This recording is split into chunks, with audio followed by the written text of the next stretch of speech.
नमस्कार, आप देख रहे हैं आपका अपना चैनल भिवानी हलचल और खबरों के संग में मैं हूं दृष्टि शर्मा। आइए सबसे पहले डालते हैं एक नजर आज की हेडलाइंस पर। हिसार एयरपोर्ट का निर्माण हरियाणा के नागरिक उड्डयन क्षेत्र में बड़ा कदम, कहा सांसद किरण चौधरी ने। दीपक लोहिया मेमोरियल दिव्यांग क्रिकेट कप का आयोजन बेंगलोर में 29 अप्रैल से 5 मई तक। फायर सेफ्टी कार्यक्रम में बच्चों को दिए गए आग से निपटने के टिप्स। लेबर कॉलोनी व चिरंजीवी कॉलोनी निवासियों ने पानी की समस्या को लेकर की नारेबाजी। और अब खबरें विस्तार से। भाजपा की राज्यसभा सांसद किरण चौधरी ने कहा है कि प्रधानमंत्री नरेंद्र मोदी द्वारा हिसार में हवाई अड्डे के अनावरण से हरियाणा प्रदेश में नागरिक उड्डयन के क्षेत्र में अभूतपूर्व विकास होगा। इस हवाई अड्डे के बनने से हरियाणा अंतर्राष्ट्रीय स्तर पर देश व दुनिया से जुड़ेगा। वहीं यमुनानगर में थर्मल प्लांट को लेकर भी किरण चौधरी ने इसे ऊर्जा के क्षेत्र में आत्मनिर्भरता वाला कदम बताया। वे भिवानी में अपने आवास पर पत्रकार से बात कर रही थी। पत्रकार वार्ता में किरण चौधरी ने कहा कि हाल ही में ताशकंद में आयोजित इंटर पार्लियामेंट यूनियन में उन्हें भाग लेने का अवसर मिला। दुनिया के 180 देश इस यूनियन के सदस्य हैं। इस दौरान उन्होंने भारत की तरफ से 6 पेपर पेश किए। अपने भिवानी निवास स्थान पर आयोजित पत्रकार वार्ता में राज्यसभा सांसद किरण चौधरी ने कहा कि हवाई अड्डे के बनने से हरियाणा अंतर्राष्ट्रीय स्तर पर देश व दुनिया से जुड़ेगा। राज्यसभा सांसद किरण चौधरी ने हिसार के कांग्रेस सांसद जयप्रकाश द्वारा हिसार एयरपोर्ट का नाम महाराजा अग्रसेन के नाम से ना किए जाने की बात का खंडन किया और कहा कि हिसार एयरपोर्ट का एक टर्मिनल बनाकर प्रधानमंत्री द्वारा चालू कर दिया गया है तथा दूसरे टर्मिनल की आधारशिला प्रधानमंत्री रख कर गए हैं। इस एयरपोर्ट का नाम महाराजा अग्रसेन के नाम से ही है। उन्होंने कहा कि कांग्रेस नेता का यह बयान क्षेत्र में विकास को ना देख पाने की मंशा दर्शाता है। वहीं उन्होंने विनेश फोगाट को लेकर कहा कि भाजपा की नीति पदक लाओ पदक पाओ की थी। विनेश फोगाट को लेकर राज्य सरकार ने इस नीति में ढील देते हुए उन्हें पूरा सम्मान दिया तथा खेल विभाग द्वारा दिए जाने वाले अधिकतम लाभ का ऑफर उन्हें दिया। वहीं उन्होंने कहा कि भारत की नीति के अनुसार भारत न्यूक्लियर वेपन यूज करने वाला पहला देश नहीं होगा। भारत की नीति वसुदेव कुटुंबकम की है। भारत विवादों के बीच मध्यस्थता कर समस्या का हल निकालने में विश्वास रखने वाला देश है। उन्होंने ताशकंद सम्मेलन के दौरान महिला सशक्तिकरण पर भी देश का रुख रखे जाने की बात कही। वहीं पत्रकारों के सवालों का जवाब देते हुए किरण चौधरी ने कहा कि कांग्रेस पार्टी की 2 बार शीर्ष कमेटी की मीटिंग हो चुकी है, परंतु अभी तक वे अपने नेता को नहीं चुन पाए हैं। उन्होंने भूपेंद्र सिंह हुड्डा का नाम लिए बगैर कहा कि एक व्यक्ति किसी को आगे नहीं आने देते तथा शीर्ष नेतृत्व को अपने नियंत्रण में ही लिए हुए हैं।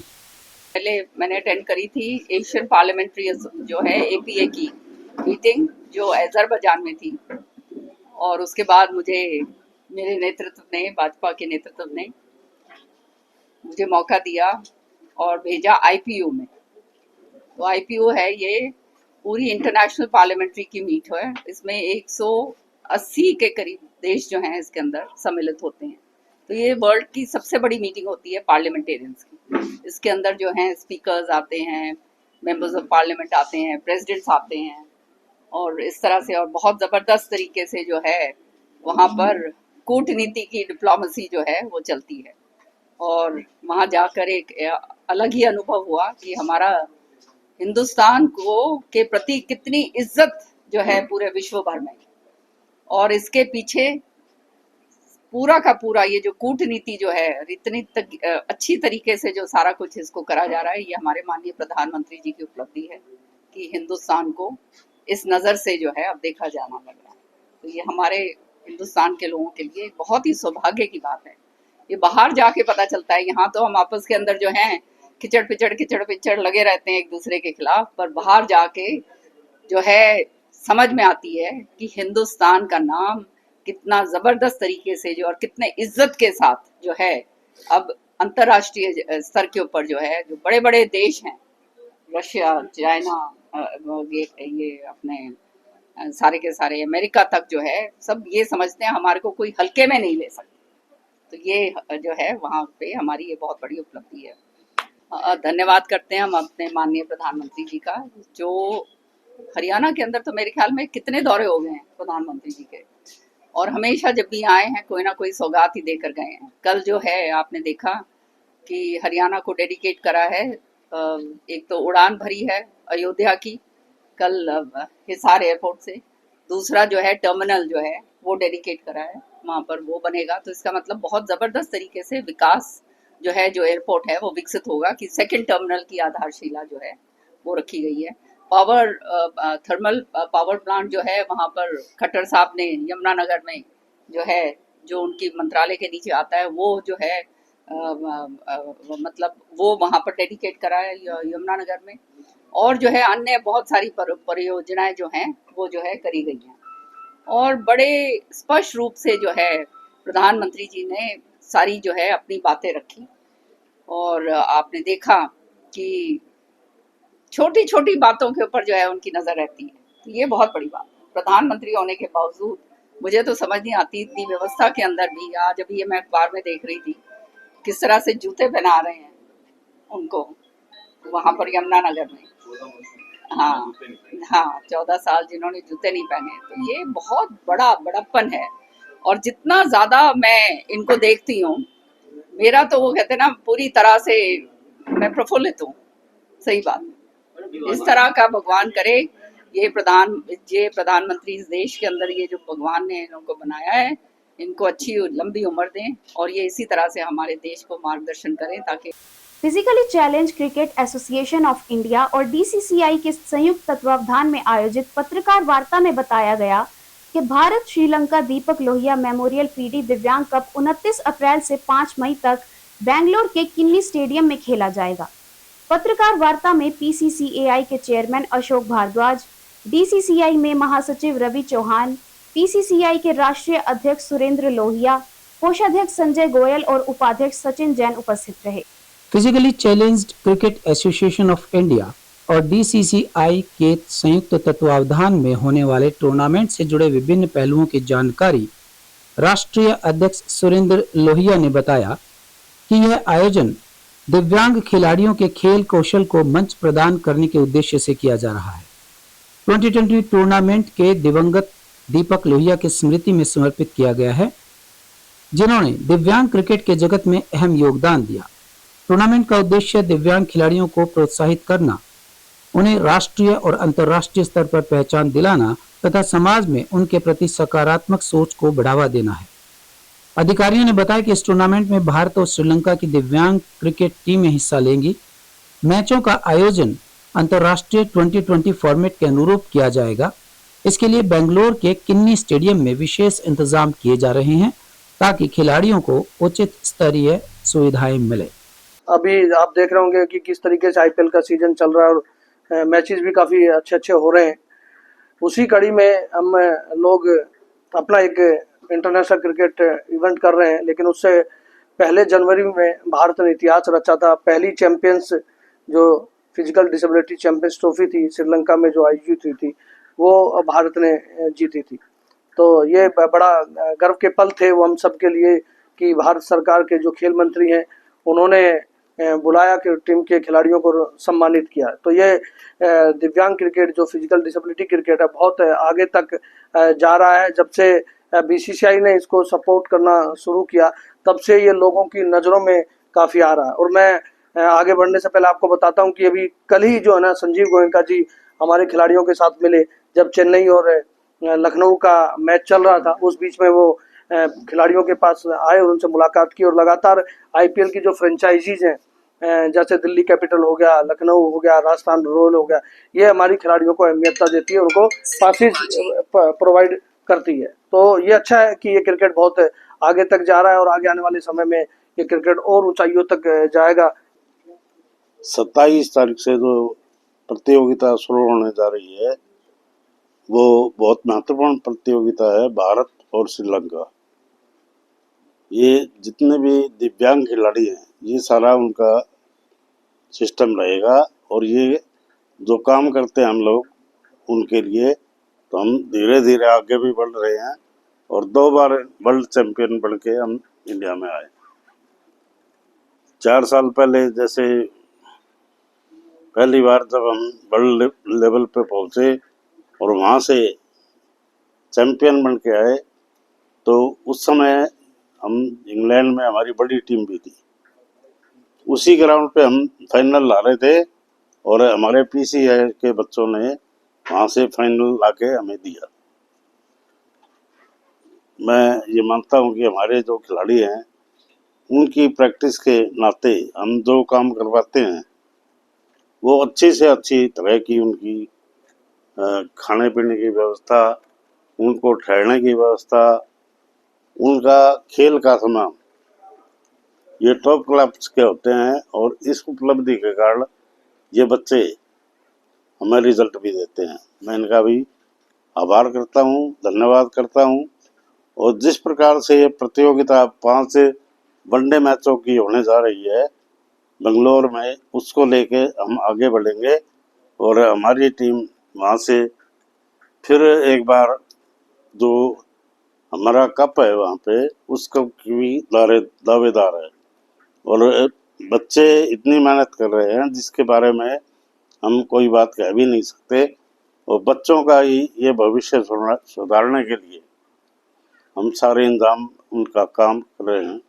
और आप सबका यहाँ पधारने पर बहुत बहुत मैं स्वागत करता हूँ, क्योंकि आपने ही 2012 में हमने जब टीम बनाई थी और यहाँ पर हमने इंटरनेशनल मैच भी, जैसे पहले इंडिया पाकिस्तान के हुए, इंडिया अफगानिस्तान के हुए, क्योंकि हमारे पास उस टाइम सुविधा नहीं थी। हमारे बच्चे विकलांग उस टाइम शब्द होता था, उस डब्बे में बैठ के यात्रा करते थे। लेकिन जब से घनश्याम सराफ जी हमारे चेयरमैन बने हैं, हमने ये प्रयास किया कि कम से कम जितने भी हमारे खिलाड़ी जाए उनको फ्री एसी की सुविधा दी जाए, क्योंकि इससे खिलाड़ियों का मनोबल तो बढ़ेगा और कम से कम हमारे भारत का भी मनोबल बढ़ेगा। क्योंकि अगर हमारे खिलाड़ी बैग लेकर के, क्रिकेट तो आज हमारा फेमस गेम है, यहाँ बैग लेकर के, बैट लेकर के अगर विकलांग डब्बे में जाएंगे तो कितना मतलब हमारे देश की इसमें बहुत बड़ी वो होती है। मैं आप लोगों के माध्यम से ये कहना चाहता हूँ कि आज जो हमारी दिव्यांग क्रिकेट टीम है, ये आप लोगों के प्रयास के कारण है। आपका प्रयास जिसके कारण आज हम कहाँ से कहाँ पहुँच गए। आज हमारी टीम वर्ल्ड लेवल पे नंबर 1 टीम है, जो कि मैं अपने आप को बहुत सौभाग्यशाली समझता हूँ। भिवानी फायर ब्रिगेड की फायरमैन टीम के सहयोग से पीएम श्री राजकीय कन्या वरिष्ठ माध्यमिक विद्यालय में फायर सेफ्टी अवेयरनेस कार्यक्रम का आयोजन किया गया। इस कार्यक्रम का उद्देश्य छात्राओं और शिक्षकों को अग्निकांड जैसी आपात स्थितियों में सुरक्षित रहने की जानकारी और प्रशिक्षण देना था। यह जानकारी देते हुए जेसीआई भिवानी स्टार के मीडिया इंचार्ज कपिल शर्मा ने बताया कि कार्यक्रम की शुरुआत विद्यालय प्राचार्य डॉक्टर कुलवंत कौर, डॉक्टर मनोज शर्मा और जेसीआई भिवानी स्टार के प्रधान जेसी संदीप अग्रवाल के द्वारा की गई।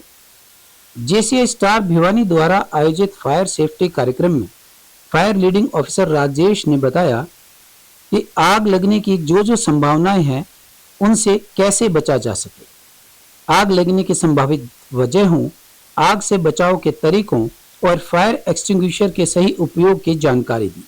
साथ ही एक लाइव डेमो भी दिया गया जिसमें छात्राओं ने फायर सेफ्टी उपकरणों का प्रयोग कर अपनी समझ को और मजबूत किया। जेसी कपिल शर्मा ने बताया कि इस कार्यक्रम का उद्देश्य भविष्य की पीढ़ी को सुरक्षित रखना है, ताकि किसी भी आपदा के समय वे घबराएं नहीं बल्कि साहस और समझदारी से काम लें। इस मौके पर जेसीआई भिवानी स्टार के जेजे विंग के प्रधान जेसी प्रिंसी बंसल ने कहा कि स्कूली स्तर पर इस प्रकार के जागरूकता कार्यक्रम समाज में एक सकारात्मक संदेश फैलाते हैं और सामूहिक सुरक्षा संस्कृति को बढ़ावा देते हैं। उन्होंने कहा कि इस जागरूकता कार्यक्रम का मुख्य उद्देश्य लोगों को आग लगने की स्थिति में सही तरीके से प्रतिक्रिया देना सिखाना होता है, ताकि जान माल की हानि को रोका जा सके। वहीं प्रिंसिपल डॉक्टर कुलवंत कौर ने कहा कि ऐसे कार्यक्रमों से छात्राओं में विपरीत परिस्थितियों में आत्मबल और आत्मविश्वास बढ़ता है।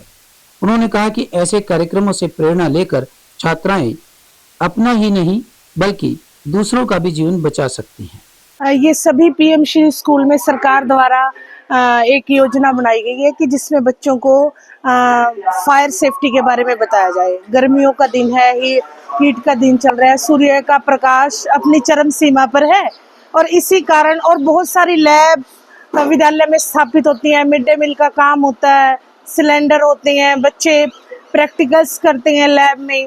तो बच्चों की सुरक्षा के लिए सरकार द्वारा ये प्रावधान किया गया है कि बच्चों को और टीचर्स को स्कूल में आग बुझाने के तरीकों से अवगत कराया जाए। इस दिशा में विद्यालय में आज फायर सेफ्टी की टीम आई और उन्होंने छात्राओं को और शिक्षकों को हमारे फायर सर्विस के अंदर 14 से 20 अप्रैल का फायर डे मनाया जाता है।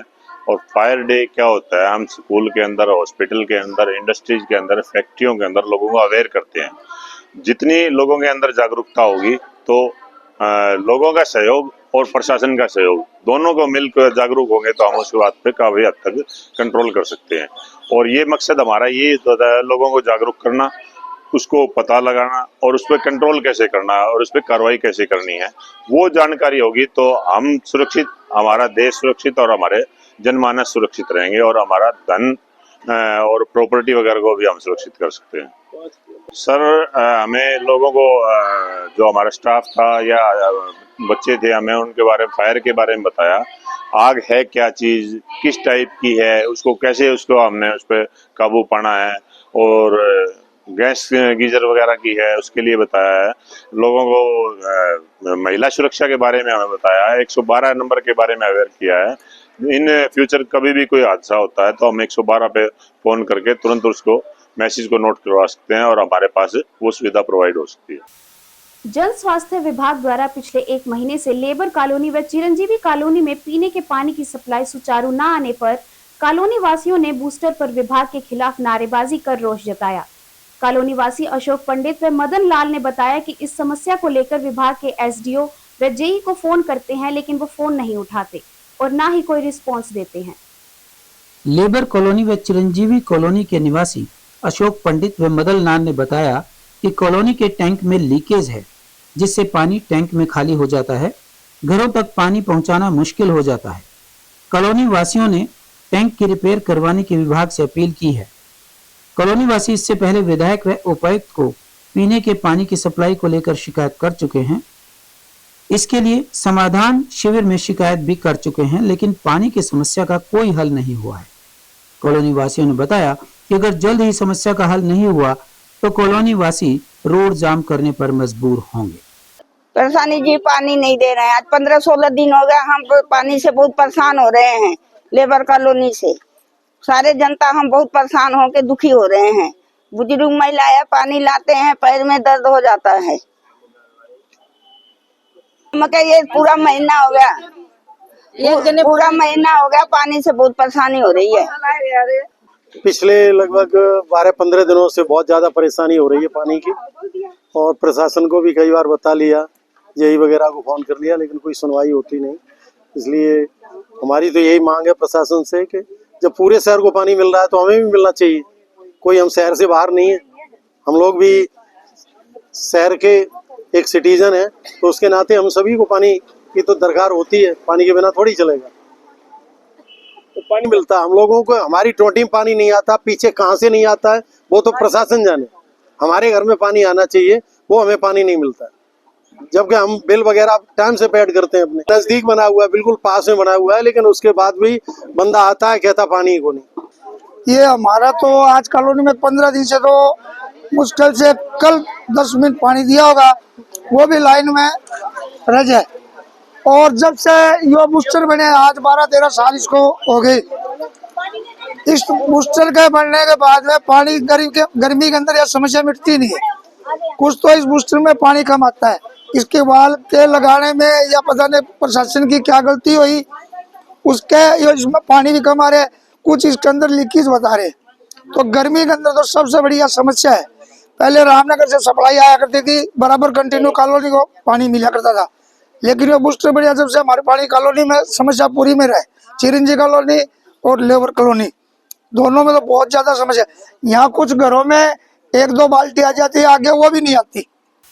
और अब चलते चलते वैश्विक स्तर पर आज हर देश पर्यावरण समस्याओं का सामना कर रहा है।